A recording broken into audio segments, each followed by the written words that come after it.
የጽንስ ማስወረድ ሲደጋገም ምክንያቶቹ ምን ሊሆኑ ይችላሉ?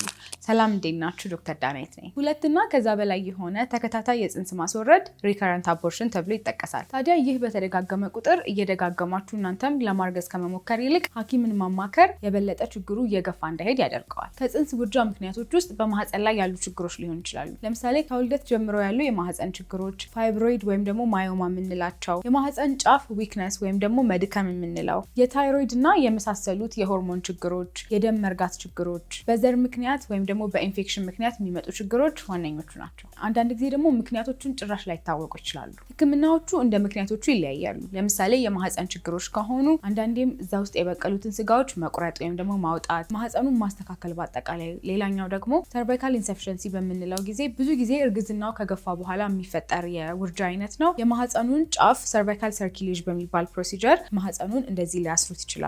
የሆርሞን ችግሮች ካሉ ደግሞ በመድኃኒት ሊስተካከሉ ይችላሉ።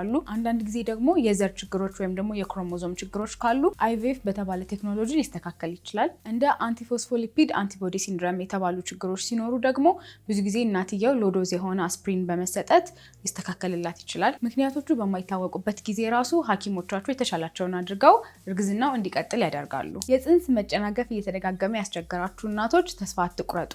ኢቭን ከሁለት መጨናገፎች በኋላ ራሱ 75% ያክል የመውለድ እድል ይኖራል። ይህ መልእክት ተጠቅሟቸዋል ብዬ አስባለሁ። በእንደዚህ አይነት ሁኔታዎች ለተቸገሩ ወዳጅ ጓደኞቻችሁ ላኩላቸው። ኮንቴንቱን ፎሎ አድርጉልኝ። አመሰግናለሁ።